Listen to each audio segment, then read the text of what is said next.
ನನಗನ್ಸುತ್ತೆ ಈ ದೇಶದೊಳಗೆ ಈ 2014 ಆದಮೇಲೆ ಒಂದು ಬಹಳ ದೊಡ್ಡ ಮಟ್ಟದಲ್ಲಿ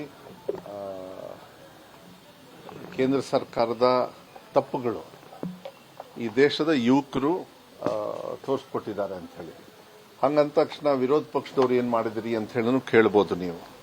ನನಗನ್ಸುತ್ತೆ ಈ 2014 ಆದ್ಮೇಲೆ ಈ ಸರ್ಕಾರ ಬಂದಿರೋದೆ ಈ ಸೋಷಿಯಲ್ ಮೀಡಿಯಾ ತಪ್ಪು ಸಂದೇಶವನ್ನ ಸ್ವಾಭಾವಿಕವಾಗಿ ಕಳಿಸಿ ಅಧಿಕಾರಕ್ಕೆ ಬಂದು ಎಲ್ಲರನ್ನೂ ತುಳಿತಕ್ಕಂಥ ಕೆಲಸವನ್ನ ವಿರೋಧ ಪಕ್ಷದವ್ರನ್ನೂ ಕೂಡ ತುಳಿತಕ್ಕಂಥ ಕೆಲಸವನ್ನ ಮಾಡಿದ್ದಾರೆ.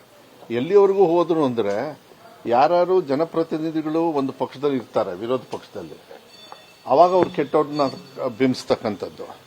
ಅವ್ರು ಎಲ್ಲೋ ಒಂದು ಸತಿ ಆದ ತಕ್ಷಣ ಅವ್ರು ಆ ಪಕ್ಷಕ್ಕೆ ಸೇರಿದ ತಕ್ಷಣ ಅವ್ರು ಒಂದು ವಾಷಿಂಗ್ ಮಿಷಿನ್ಗೆ ಹಾಕಿ ಕ್ಲೀನ್ ಮಾಡಿ, ಇದೆಲ್ಲ ಆಂಗರ್ ಒಂದು ಕಡೆಗೆ ಬರುತ್ತೆ. ಈಗ ನಾನು ಕೂಡ ಶಿಕ್ಷಣ ಸಚಿವನಾಗಿ 3 ವರ್ಷ ನಾವು ಕೂಡ ಎಕ್ಸಾಮ್ ಮಾಡಿದ್ವಿ. ನಿಮಗೆ ಗೊತ್ತಿದೆ 3 ಎಕ್ಸಾಮ್ ಮಾಡ್ತೀವಿ. ಫಸ್ಟ್ ನಮ್ಮ ದೇಶದೊಳಗೆ ಕಾಪಿ ಹೊಡೆಯೋದು ನಿಲ್ಲಿಸಿದ ನಮ್ಮ ರಾಜ್ಯ ಸರ್ಕಾರದೊಳಗೆ ನಾವು ಹೆಮ್ಮೆ ಪಡಬೇಕು. ನಾನು ಅಂತ ಹೇಳಲ್ಲ, ನಮ್ಮ ಸರ್ಕಾರ ನಾವು ನೀವೆಲ್ಲ ಹೆಮ್ಮೆ ಪಡಬೇಕು. ಅದಕ್ಕೆ ನೀವು ಕೂಡ ಎಲ್ಲ ಮಾಧ್ಯಮದಲ್ಲೂ ಕೂಡ ತೋರಿಸಿದ್ರಿ, ವೆಬ್ಕಾಸ್ಟಿಂಗ್ ಎಲ್ಲ ಹಾಕಿ ಇಂಥ ತೀರ್ಮಾನಗಳನ್ನು ತಗೊಂಡಾಗ ಜನರು ಕೂಡ ಅದನ್ನ ಒಪ್ಪಿದ್ರು. ಕಾಪಿ ಹೊಡೆದು ನಿಲ್ಲಿಸಬೇಕು, ಮಕ್ಕಳಿಗೆ ಕಾಪಿ ಹೊಡೆದು ಪಾಸ್ ಮಾಡೋದು ತಪ್ಪು. 3 ಎಕ್ಸಾಮ್ ಮಾಡಿದ್ವಿ, ಆಮೇಲೆ ಕೊನೆಗೆ 2 ಎಕ್ಸಾಮ್ ಮಾಡಿದ್ವಿ.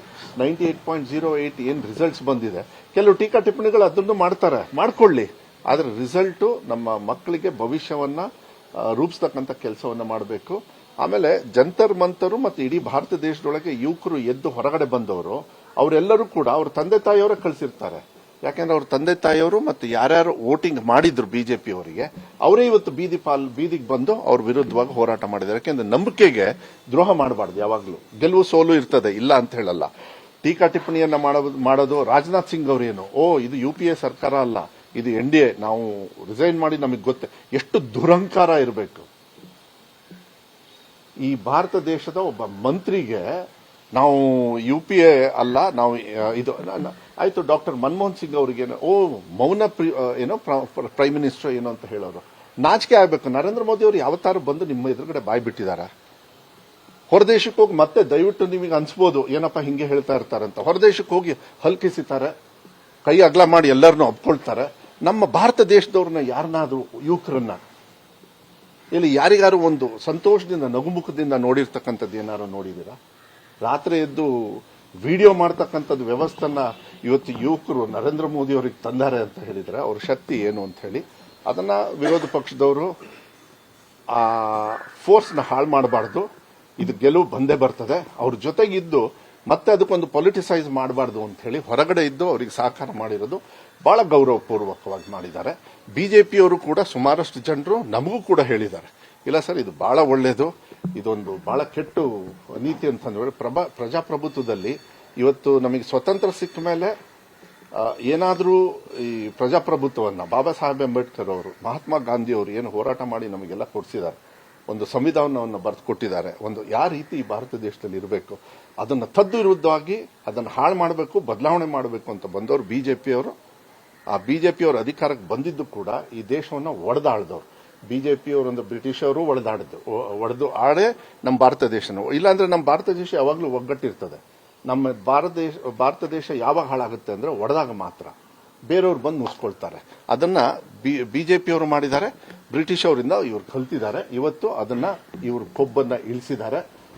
ಏನು ಇವರು ಒಂದು ಆ ತತ್ವ ಸಿದ್ಧಾಂತ, ನಮ್ಮ ಹಿಂದುತ್ವ, ಅಲ್ಲಿ ಎಲ್ಲರೂ ಕೂಡ ಎಲ್ಲ ಜಾತಿ ಸಮಾಜದವರು ಎಲ್ಲ ಪಕ್ಷಾತೀತವಾಗಿ ಮಕ್ಕಳು ಪ್ರೀತಿ ವಿಶ್ವಾಸದಿಂದ ಅವ್ರದೇ ಆಗಿರ್ತಕ್ಕಂಥ ಕ್ರಿಯೇಟಿವಿಟಿ.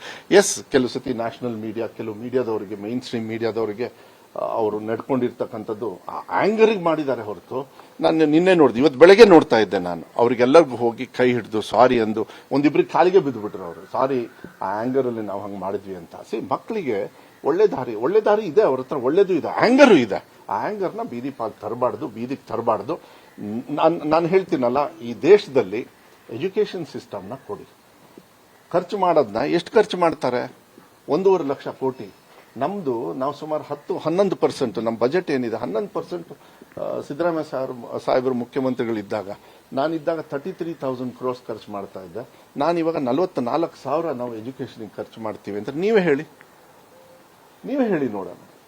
ಎಲ್ಲದರಲ್ಲೂ ಕೂಡ ಒಳ್ಳೇದು. ಅಜೀಂ ಪ್ರೇಮ್ಜಿ ಅವರು ನಮಗೆ ಸಹಕಾರ ಮಾಡಿದ್ರು, ಬೇರೆ ಬೇರೆಯವ್ರು ಸಹಕಾರ, ಇಂಥದ್ದನ್ನ ತಗೊಂಡು ಹೋಗ್ಬೇಕು ಹೊರತು ಮಕ್ಕಳಿಗೆ ಒಡೆದಾಳ್ತಕ್ಕಂಥದ್ದು ವ್ಯವಸ್ಥೆಯನ್ನ ನೀವು ನೋಡಿ. ನಾವು ಏನೇ ಭಾಷಣ ಮಾಡಿದ್ರೂ ಬಿಜೆಪಿ ಅವರಿಗೆ ನಾವು ವಿರೋಧ ಪಕ್ಷದವ್ರು ಕಾಣಿಸ್ತೀವಿ. ಆದರೆ ನನಗೆ ಇವತ್ತು ಹೆಮ್ಮೆ ಇದೆ, ನಮ್ಮ ರಾಜ್ಯದಲ್ಲಿ ನಾನೊಬ್ಬ ಶಿಕ್ಷಣ ಸಚಿವನಾಗಿ ಬಹಳ ಪ್ರಾಮಾಣಿಕವಾಗಿ ನಾವು ಕೆಲಸ ಮಾಡ್ಕೊಂಡು ಹೋಗಿದ್ದೀವಿ. ಧರ್ಮೇಂದ್ರ ಪ್ರಧಾನ್ ಅವರನ್ನ ಬದಲಾವಣೆ ಮಾಡಿ ಇವಾಗ ಜೋಶಿ ಅವ್ರಿಗೆ ಕೊಟ್ಟಿದ್ದಾರೆ. ಅದನ್ನು ಮತ್ತೆ ಅವ್ರು ಕೆಟ್ಟ ಚಾಳಿ ತರಬಾರ್ದು. ಅವ್ರು ಏನು ಈ ರಾಜ್ಯದ ಮಕ್ಕಳಿಗೆ ಬೇಕಾಗ್ತದೆ ಅದನ್ನು ಕೊಡಬೇಕಾಗ್ತದೆ. ಇಲ್ಲ ಅಂದ್ರೆ ಮಕ್ಕಳು ಆಮೇಲೆ ಈ ತರ ಹೋರಾಟಗಳಲ್ಲಿ ವಿರೋಧ ಪಕ್ಷದ ಜೊತೆಗೆ ಇಂಥವ್ರು ಸೇರ್ಬೇಕಾಗತ್ತೆ. ಈಗ ಎಥನಾಲ್ ಅದು ಕೂಡ ಬಹಳ ಒಂದು ದೊಡ್ಡ ಮಟ್ಟದಲ್ಲಿ ಏನು ಅಂತ ಹೇಳಿ ನಾನು ಈಗ ಸದ್ಯಕ್ಕೆ ಹೇಳಕ್ ಹೋಗೋದಿಲ್ಲ. ಅದನ್ನ ನಾನು ದೊಡ್ಡ ಸೃಷ್ಟಿ ಮಾಡಿ ಏನೋ ಒಂದು ಆಂದೋಲನ ಮಾಡೋದಕ್ಕೆ ಹೋಗೋದಿಲ್ಲ. ಕೆಲವು ತಪ್ಪು ನಿರ್ಧಾರಗಳು ಮತ್ತೆ ದುರಂಕಾರದಲ್ಲಿ ನಿರ್ಧಾರಗಳು ಏನೇನು ಕೇಂದ್ರ ಸರ್ಕಾರದವರು ತಗೊಳ್ತಾರೆ, ಟ್ಯಾಕ್ಸ್ ದುಡ್ಡನ್ನ ತಗೊಂಡು, ನನಗನ್ಸುತ್ತೆ ಈ ಭಾರತ ದೇಶದಲ್ಲಿ ಎಲ್ಲಾ ರಾಜ್ಯದವರು ಕೂಡ ಅವರು ಟ್ಯಾಕ್ಸ್ ಮನಿಯನ್ನ ಏನ್ ಕೊಡ್ತಾರೆ GSTನ ಅವರ ಹಕ್ಕನ್ನ ಕೇಳ್ತಕ್ಕಂಥ ಒಂದು ದೊಡ್ಡ ಆಂದೋಲನವನ್ನ ಈ ಯುವಕರನ್ನು ಜೊತೆ ಇಟ್ಕೊಂಡು, ಯಾಕೆಂದ್ರೆ ಅವರು ಕೂಡ ಕಟ್ತಾ ಇರ್ತಾರೆ, ಅವ್ರ ತಂದೆ ತಾಯಿಯವರು ಕಟ್ತಾ ಇರ್ತಾರೆ, ಆ ರಾಜ್ಯದವ್ರು ಕಟ್ತಾರೆ, ಇದೆಲ್ಲ ತಗೊಂಡು ಹೋಗ್ಬೇಕಾಗತ್ತೆ. ಇವತ್ತು ಕೇಂದ್ರ ಸರ್ಕಾರದ ಸೊಕ್ಕು ಏನಿತ್ತು, ದುರಂಕಾರ ಏನಿತ್ತು, ಅದನ್ನ ಇವತ್ತು ಈ ರಾಜ್ಯದ ಜನರು, ಈ ದೇಶದ ಜನರು, ವಿಶೇಷವಾಗಿ ಯುವಕರ ಮುಂಚೂಣಿಯಲ್ಲಿ ಇವತ್ತು ನಡೆದಿದೆ. ಅದಕ್ಕೆ ಸಂತೋಷ ಇದೆ. ಇವತ್ತು ಒಳ್ಳೆ ದಿಕ್ಕಿಗೆ ಬಾಬಾ ಸಾಹೇಬ್ ಅಂಬೇಡ್ಕರ್ ಅವರು ಕೊಟ್ಟಿರ್ತಕ್ಕಂಥ ದಿಕ್ಕಿಗೆ ನಾವು ಹೋಗ್ತಾ ಇದ್ದೀವಿ ಅಂತ ಹೇಳಿ ಒಂದು ತೃಪ್ತಿಯೂ ಕೂಡ ಇದೆ. ಮಕ್ಕಳಿಗೆ ಯಾವತ್ತೂ ಕೂಡ ಅವ್ರ ಜೊತೆಗೆ ಇರ್ತಕ್ಕಂಥದ್ದು ನಮ್ಮ ಕರ್ತವ್ಯ ಕೂಡ. ಪ್ರಧಾನ ಅವರು ಹೇಳ್ಕೊಂಡಿದ್ದೇನೆ, ದೇಶ ವಿರೋಧಿ ಶಕ್ತಿಗಳು ಯುವಕರ ಜೊತೆ ಸೇರ್ತಾ ಇತ್ತು, ಅದಕ್ಕೋಸ್ಕರ ರಾಜೀನಾಮೆ ಕೊಟ್ಟಿದ್ದೆ. ಅವರೇನು ಸಂತಾಪ ಬೇರೆ ತರ ಕ್ಷಮೆ ಆ ತರದೇನು ಕೇಳಿಲ್ಲ ಅವರು. ಅಲ್ಲ, ಕೇಳಿ ಅಂತ ಅವ್ರಿಗೇನು ಬೇಡ. ಯಾರು ಅಲ್ಲಲ್ಲ, ರಾಜನಾಥ್ ಸಿಂಗ್ ಅವ್ರದ್ದು ಅದಕ್ಕೆ ನಾನು ಹೇಳಿದ್ದು. ರಾಜನಾಥ್ ಸಿಂಗ್ ಅವರು ಏನ್ ಹೇಳಿದ್ರು, ಇವುದು NDA UP ಅಲ್ಲ ಅಂತ ಹೇಳಿ. ಇವರು NDA ತಾನೇ ಇರೋದು ಪ್ರಧಾನ ಅವರು. ಹಂಗಾರೆ ರಾಜನಾಥ್ ಸಿಂಗ್ ಅವರು ಹೇಳಿದ್ರಲ್ಲ, ಯಾಕೆ ರಿಸಿಗ್ನೇಷನ್ ಕೊಟ್ರು ಅಂತ ಹೇಳಿ ರಾಜನಾಥ್ ಸಿಂಗ್ ಅವರಿಬ್ರು ಕುತ್ಕೊಂಡು ಒಟ್ಟಿಗೆ ಪ್ರೆಸ್ ಮೀಟ್ ಮಾಡಕ್ ಹೇಳ್ರಿ. ನರೇಂದ್ರ ಮೋದಿ ಅವರಿಗೆ ಹೇಳಕ್ ಹೇಳಿ, ಯಾಕೆ ಸಾಕ್ ಮಾಡಿದ್ವಿ ಅಂತ ಹೇಳಿ. ಹಂಗಾರೆ ಇವ್ರು ಹೇಳೋದು, ಪ್ರಧಾನ್ ಅವರು ಇಷ್ಟು ದಿವಸ ಯುವಕರು ಹೋರಾಟ ಮಾಡಿರೋದು ತಪ್ಪು ಅಂತ ಪ್ರಧಾನ್ ಅವ್ರು ಹೇಳೋದು. ಅದನ್ನು ಊರು ತುಂಬಾ ಹೇಳ್ಕೊಂಡು ಹೋಗಕ್ ಹೇಳಿ. ಅವ್ರಿಗೇನಾದ್ರು ಒಂದು ಗೌರವ ಇತ್ತು ಅಂದ್ರೆ ಐ ಆಮ್ ಸಾರಿ, ಯುವಕರ ಒಂದು ವಿಶ್ವಾಸವನ್ನ ನನಗೆ ತಗೊಳಕ್ಕಾಗ್ಲಿಲ್ಲ. ಆ ರೋಷವನ್ನ ಬೀದಿ ಪಾಲ್ ಬಂದಿದೆ. ಆ ರೀತಿ ಕೆಲಸ ಮಾಡೋದಕ್ಕೆ ನಾನು ಪ್ರಾಮಾಣಿಕವಾಗಿ ಪ್ರಯತ್ನ ಪಟ್ಟೆ, ಅದಾಗ್ಲಿಲ್ಲ. It's okay, no problem. ಇದು ನಮ್ಮ ಯುವಕರ ಭವಿಷ್ಯಕ್ಕೆ ಅವರು ಒಂದು ತೀರ್ಮಾನ ತಗೊಂಡಿದ್ದಾರೆ ಅಂದ್ರೆ ನಾನು ಅದಕ್ಕೆ ಗೌರವ ಕೊಡ್ತೀನಿ ಅಂದಿದ್ರೆ ಇನ್ನೂ ಅವರಿಗೆ ಗೌರವ ಹೆಚ್ಚಾಗೋದು.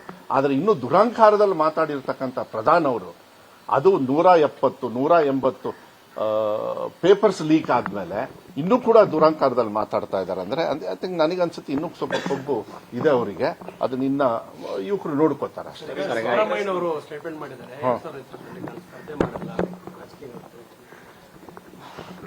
ನಾನು ವೈಯಕ್ತಿಕವಾಗಿ ಅವ್ರು ಏನ್ ಹೇಳ್ತಾರೆ ಅದು ಬೇರೆ ಪ್ರಶ್ನೆ. ಆದ್ರೆ ಸಿದ್ದರಾಮಯ್ಯ ಅವರು ಯಾವಾಗಲೂ ಇರಬೇಕು. ಅವರ ಮಾರ್ಗದರ್ಶನ ನಮ್ಮ ರಾಜ್ಯಕ್ಕೆ ಬಹಳ ಮುಖ್ಯ ಅಂತ ಹೇಳಿ ನಾನು ಭಾವಿಸ್ತೀನಿ. ಯಾಕೆಂದ್ರೆ ಗ್ಯಾರಂಟಿಗಳನ್ನ ಅನೌನ್ಸ್ ಮಾಡಿ ಅದನ್ನ ಕೊಡ್ತಕ್ಕಂಥ ಪ್ರಾಮಾಣಿಕವಾಗಿ ಕೆಲಸವನ್ನ ಮಾಡಿದ್ರಲ್ಲ, ಅವ್ರ ಅಡಿಯಲ್ಲಿ ಏನು ನುಡಿದಂತೆ ನಡೆದಿದ್ದಾರೆ ಅಂತ ಹೇಳಿ ಹೇಳ್ತಾರಲ್ಲ, ಅದಕ್ಕೆ ಬೇಕಾಗ್ತದೆ. ಅವ್ರು ಏನೇ ವೈಯಕ್ತಿಕವಾಗಿ ತೀರ್ಮಾನ ಮಾಡಬಹುದು, ಆದರೆ ಶಾಶ್ವತವಾಗಿ ಅವ್ರ ಶಕ್ತಿ ಕಾಂಗ್ರೆಸ್ ಪಕ್ಷಕ್ಕೆ ಬೇಕಾಗ್ತದೆ, ಅವರ ಸೇವೆ ರಾಜ್ಯಕ್ಕೆ ಬೇಕಾಗ್ತದೆ. ಈ ತರ ತೀರ್ಮಾನ ಅವರು ತಗೊಳ್ಳೋದು ಬೇಡ ಅಂತ ಹೇಳಿ ವೈಯಕ್ತಿಕವಾಗಿ ನಾನು ಹೇಳಲಿಕ್ಕೆ ಇಷ್ಟಪಡ್ತೀನಿ. ಹೋಗಿ ನಾವೆಲ್ಲ ಫೋರ್ಸು ಕೂಡ ನಾವು ಮಾಡವ್ರೆ. ಅವ್ರು ಹೇಳ್ತಾರೆ ಕೆಲಸಕ್ಕೆ, ಏನು ಮಾಡೋಕ್ಕಾಗಲ್ಲ. ಆದರೆ ಅವರೊಬ್ಬರೇ ತೀರ್ಮಾನ ತಗೊಳಕ್ಕಾಗಲ್ಲ. ಅವರ ಅಭಿಮಾನಿಗಳಿಗೆ ಆ ಶಕ್ತಿಯನ್ನು ಕೊಡಬೇಕು. ಯಾಕೆಂದ್ರೆ ಒಬ್ಬ ಲೀಡರ್ನ ಬೆಳೆಸೋದು ಅವ್ರ ಅಭಿಮಾನಿಗಳು. ಸೊ ಅವ್ರ ಅಭಿಮಾನಿಗಳು ತೀರ್ಮಾನ ತಗೋಬೇಕು ಅಂತ ಹೇಳಿ ನನ್ನ ಆಸೆ. ಸರ್, ತಾವೇನಾದ್ರು ಡೆಲ್ಲಿಗೆ ಏನಾದ್ರು ಹೋಗ್ತೀರಾ ಸರ್? ಎಲ್ಲ ಸಚಿವ ಸ್ಥಾನದ ಆಕಾಂಕ್ಷಿಗಳೆಲ್ಲರೂ ಕೂಡ ಹೋಗ್ತಾ ಇದ್ದಾರೆ, ಕ್ಯಾಬಿನೆಟ್ ಆಗುತ್ತೆ ಅನ್ನುವಂತ ನಿರೀಕ್ಷೆಯಲ್ಲಿದ್ದಾರೆ. ನೋಡಿ, ಹೋಗೋರು ಪಾಪ ಅವ್ರ ಆಸೆ ಮೇಲೆ ಹೋಗ್ತಾರೆ. ಅವ್ರು ಅವರಿಗೆ ಏನು ಆ ಫ್ರೀಡಮ್ ಇರ್ತದೆ, ಅದರಲ್ಲೇನು ತಪ್ಪೇನಿಲ್ಲ. ನಾನೇ ಹೋಗೋದಿಲ್ಲ. ಆದರೆ ಹೋಗಿ ನಾವು ಮುಂಚೆ ಯಾರ್ಯಾರಿಗೆ ನಾವು ರಿಕ್ವೆಸ್ಟ್ ಮಾಡಬೇಕು, ನಮ್ಮ ಕರ್ತವ್ಯ ಏನಿದೆ ಅದನ್ನು ಒಂದ್ಸತಿ ಮಾಡಬೇಕು. ನಾವು 100 ಸತಿ ಹೋದ್ರೂ ಕೂಡ ಅದಕ್ಕೆ ಅರ್ಥ ಅಷ್ಟೇ ಇರುತ್ತೆ. ಆದರೆ ಇದು ಸಂಪೂರ್ಣವಾಗಿ ಕೇಂದ್ರಿತವಾಗಿರ್ತದೆ. ನಮ್ಮ ಪಕ್ಷದೊಳಗೆ ಹೈಕಮಾಂಡ್ ಅಂತ ಇರ್ತದೆ. ಅವ್ರೇನ್ ತೀರ್ಮಾನ ತಗೊಳ್ತಾರೆ ಅದಕ್ಕೆ ನಾವು ಬದ್ಧವಾಗಿರ್ಬೇಕಾಗುತ್ತೆ. ಹೈಕಮಾಂಡ್ ಅವರು ತೀರ್ಮಾನ ತಗೊಳ್ಬೇಕಾದ್ರೆ ಬಹಳ ಬ್ಯಾಲೆನ್ಸ್ಡ್ ಆಗಿ 2028 ಇರ್ಬೋದು, ಯಾರ್ಯಾರು ಕೆಲಸ ಮಾಡ್ತಾರೆ, ಯಾರ್ಯಾರಿಗೆ ಅವಶ್ಯಕತೆ ಕೊಡಬೇಕು, ಯಾರ್ಯಾರಿಗೆ ಅವಕಾಶಗಳ ಕೊರತೆ ಆಗಿ ಅವ್ರಿಗೆ ಕೊಟ್ಟಿಲ್ಲ, ಅದು ಸಮಾಜ ಇರಬೇಕು, ಧರ್ಮ ಇರ್ಬೋದು, ಜಾತಿ ಇರ್ಬೋದು, ಪ್ರಾಂತ್ಯ ಇರ್ಬೋದು ಎಲ್ಲದೂ ನೋಡಿ ಕೊಡ್ತಾರೆ. ಅದನ್ನ ನಾನು ಹೈಕಮಾಂಡ್ ಅವ್ರು ಏನ್ ತೀರ್ಮಾನ ತಗೊಳ್ತಾರೆ ಅದಕ್ಕೆ ಯಾವತ್ತೂ ಕೂಡ ನಾವು ಬದ್ಧವಾಗಿರ್ತೀವಿ. SIR 3 ತಿಂಗಳು ಮುಂದುವರಿಸಬೇಕು ಅಂತಂದೇಳಿ ದೇವನೂರು ಮಹಾದೇವ್ ಅವರು ಕೋರ್ಟ್ಗೆ ಅರ್ಜಿ ಹಾಕೊಂಡಿದ್ದಾರೆ. ಅದೇನಂದ್ರೆ ಚುನಾವಣೆ ಸಿಬಿಐ ಚುನಾವಣೆ ಮತ್ತೆ ವಿಳಂಬ ಆಗಲ್ಲ.